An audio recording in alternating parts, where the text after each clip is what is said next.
Hey, Coach, Western Michigan this past weekend, it was kind of the tale of two nights. Friday night, another game right there till the very end, and a chance to potentially pull one out. And then Saturday, kind of the exact opposite. So as you look back to the weekend, kind of compare and contrast the two nights. Friday night, I thought, we obviously got off to a great start, 2-0. Unfortunately, took a penalty in their power play, scored, and then a little bit of juice for them.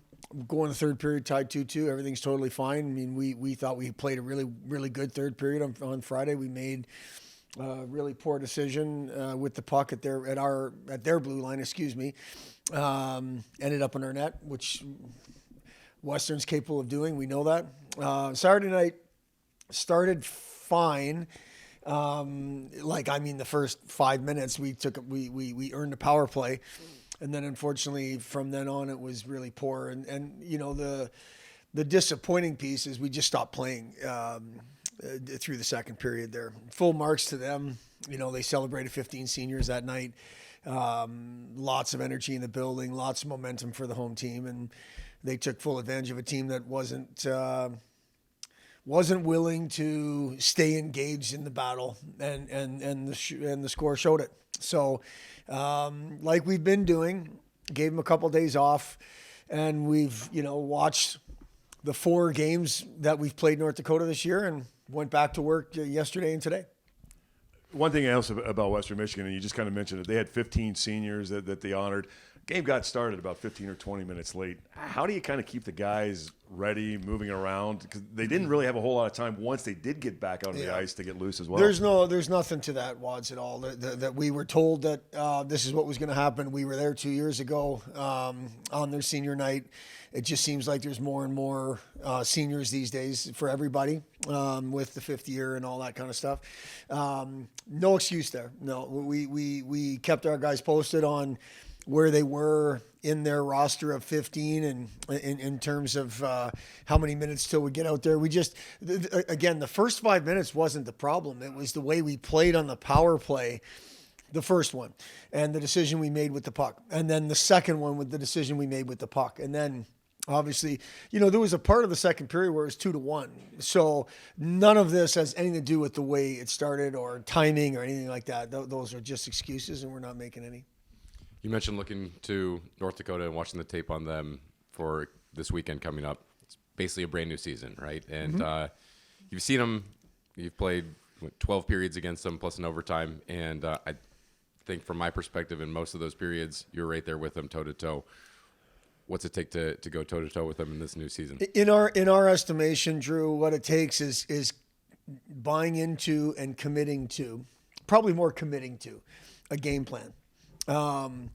When we look at those, the 12 periods plus overtime on the Friday night here, the issues we've had is turnovers and controlling momentum in their building, which you can't do outside of taking care of the puck. That just, it has to be that. If you don't take care of the puck, it brings everything into play.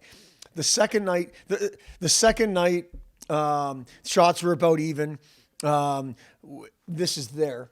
In the first period, everything was fine, and we were down 4-1 because we went turnover, breakaway at a 1-1 game, and they scored the last shift of the first period to make it 4-1. And by that time, the fireworks are going, and the place is going nuts, and yet it was an even game. But they have such good players that you give them that opportunity, they will take full advantage of it. They will create enough on their own. So our message to our boys is let's not give them things. Now, when we look at the 6 periods plus overtime here, we thought we took care of the puck pretty good. We thought we may have played better the second night from a process perspective than the first night. And the first night we gave up a 2-goal lead with who knows how much time left. So what we're trying to do is learn from what we've done. That's the experience that anybody that asked me about how do you figure out how to win or how do you teach somebody experience, that's the experience I'm talking about. We need to learn from and act like we've played this team before, and this is what we did with no success, and this is what we did with a little bit. Not result, but process. And that's what we talked about. Managing the game, managing the puck, playing hard. We definitely have to be ready to engage in this battle. You can't stand around and watch them play. They're too good for that. We need to go nose to nose with them and give ourselves an opportunity. And that's what our game plan is. Now, executing that game plan hasn't always been easy for us, especially when you're playing somebody this good. But that's our goal. We're gonna try to play the game the way we need to play it and the way we have played it at times against this team this year. You mentioned taking care of the puck. The series that you mentioned here against North Dakota, it seemed like the passing crisp, tape to tape. I mean, it seemed like the best passing that I've seen maybe from the team in a long time. Yeah. What, is that a focus? Is that a attention to detail?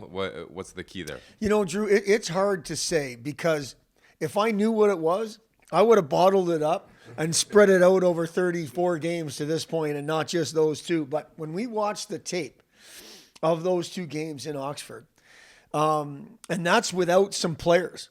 That's without, a Barbolini or without Vitolins. And obviously we've missed Hallen all year or basically second half of the year, whatever. So that's without a bunch of players.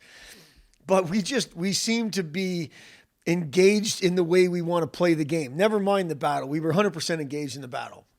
But we were engaged in a game plan, trying to get pucks to the goal line, trying to make them turn around and go back to their own zone and have to break things out. Again, not that they're not capable of that, but you get into a track meet with North Dakota, you're going to lose that track meet. They're just too good.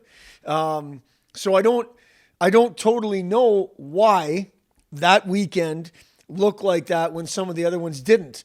Because going into it, we were preaching the same type of stuff. Now, with all the cliches, there's no tomorrow, those kind of things. When it comes to, coaching and playoffs and those kind of things, I hope our guys will buy into that. Yesterday, we had just come off of 2 days off. So our play with the puck wasn't great. Today, our play with the puck was much, much better. I expect it to continue tomorrow with practice and then hopefully going into Friday. That first segment to the first TV timeout on Friday is going to be key for us. This team knows how to play at home, knows how to win at home, and we have to go in there on our toes, ready to play at 7 o'clock Central Time come Friday night, and not be chasing the game around because we're not ready to play. And that's all part of it as well, is mentally having yourself right and ready to go. And again, we're trying to prepare these guys for that. And they will coming back home. They were on the road last weekend, losing both games at Omaha.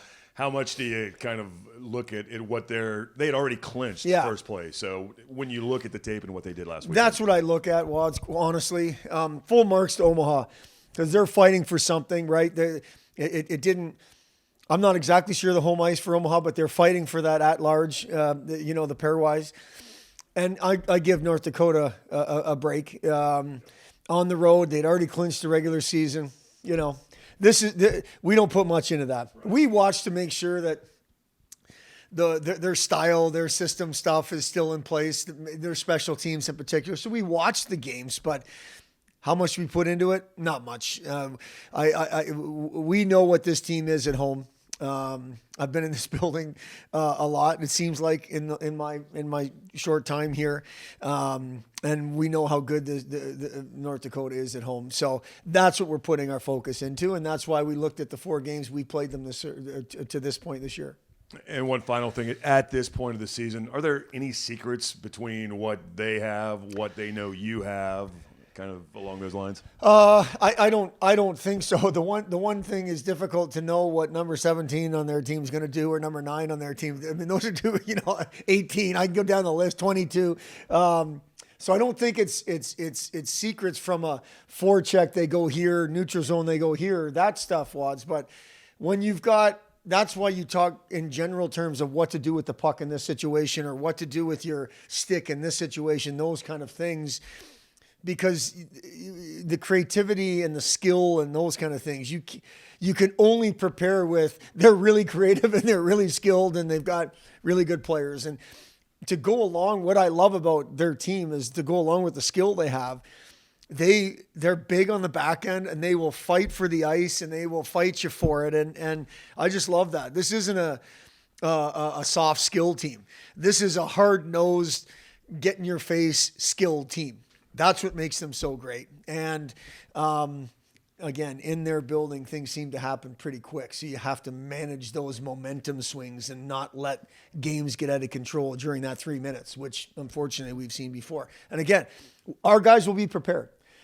What our level of execution is with that preparation, well, we're going to find out. Hey, Logan. So at Western Michigan this past weekend, you started the game Friday night, gave your team a chance to win. And all this is kind of coming on the heels of you coming off of an injury, a lower body injury. So tell me about kind of the whole rehab, the recovery, and then getting ready for the games this past couple of weeks. Yeah, absolutely. I think we just wanted to take our time with it, not risk re-injury. Obviously, I have a lot of meaningful hockey coming up. And obviously, I've been injured before for a lot longer time periods, so this one felt pretty quick for me. And that's a good point. Let's talk kind of overview of the whole season for you. You've had a chance to kind of really dig in and be the quote number one, or certainly be the main goalie all year long. It's been a long, hard road to get to that point. So what's that meant to you to finally get that chance, all the effort that you've put in thus far? Yeah, I mean, for me, it was just belief that I could always do it. I've said this before, but those couple of years of sitting and watching and practicing was the price I had to pay to be the person I wanted to be, the goalie I wanted to be. So coming into the year, I was confident I could do it, and it was just about earning the opportunity I thought I could gain. So, does that kind of then relate to the rehab that you had to go through this season to stay prepared, to stay mentally prepared, and being a part of the team too? Yeah, absolutely. I knew it was going to feel quicker than injuries have felt to me in the past, so I just wanted to take it a day at a time. So it didn't feel really long to me, just because obviously it's tough, especially with some of the results we were getting. You want to help, and it's tough to watch at times and know you can't really make a difference at least when it comes to on the ice. But I just try to take it a day at a time. I think that's kind of my motto with a lot of things, just one day at a time, stay present and stay in the moment. So. How much have you tried to kind of help Bruno go through this whole process as well? It's a growing process, a learning process all the way through the different level of the game and everything. Maybe his not being from the U.S. or playing at this level before. Yeah, well, I mean, it's a huge adjustment period. It took me definitely some time, right? Like I backed up for 4 years, so it takes time. He's a great kid. He's super receptive to everything. We've got a good relationship, so it's been a pleasure to work with him, and I think there's huge things ahead of him. He's got all the talent in the world, and obviously with the staff here, they're going to develop him into something really good. So I'm looking forward to following him. Yeah, exactly. So how about the leadership overall? So fifth year, kind of this whole weird COVID year, fifth year players, transfer portals, all that fun stuff, and where you fit in the role of leadership with this team. How have you kind of adapted to that? Yeah, I think it's something that comes naturally to me. I think for me it was such a blessing. Obviously, I took my jersey off last year, and I thought that was it. Like I thought that was my time at Miami was done, and it was tough. It was one of the tougher days I've gone through, just to know that my college career was over. And I mean, what a blessing to be able to come back, and especially after the fact, thinking it was over. And then I just try and be myself. I trust who I am, and I know the guys are receptive to it, which is really big. I mean, I think it speaks more to the group we have, that they're willing to follow, and they have ideas and opinions, and they're willing to share them. It's really leadership by committee, and it's been pretty awesome. And now, as you get ready, it's postseason, so it's always at this point win or go home. So how's the mentality for the leadership, getting the guys ready? You kind of did go through it a little bit last year, but what is that mindset for you, for the guys? For me, nothing changes. Like, I mean, it's one save at a time. If I look too far ahead, that's normally when things don't go the right way. So for me, it's, right now I'm focused on Wednesday, and tomorrow I'll be focused on Thursday, and then when the game comes, that's where I am. I'm present. I'm where my feet are, and I think for us, like it's got to be belief, right? Like you look at a season where you won league game, and then you've got to win 2 out of 3. So I don't necessarily think it's about being like, hey, we need to get 2 results. It's, hey, we need to put ourselves in the best position to get those results, focus on the process, execute the right way, buy into a game plan, and then the chips are going to fall where they may. There's been competitive games against North Dakota. Games could have won against North Dakota this year too. So how do you take that positivity into a series with that much on the line? Yeah, I mean, I think we've shown we can play with anybody. There's so much parity in this league. Like, look at the teams we beat. Western went in there, and we thought outplayed them for 2 games, and then we go in. We've beaten Western. We had a tight game with them last weekend. We've been in games with everyone in the league. So it's so much parity. That's what makes it, I think, the best league in college hockey, is that it is that close top to bottom. And we're looking forward to it. It's a big opportunity, and the reality is the pressure isn't on us, right? So for us going in there, it's the pressure's on them to do what they're expected to do, and we can play the spoiler. So.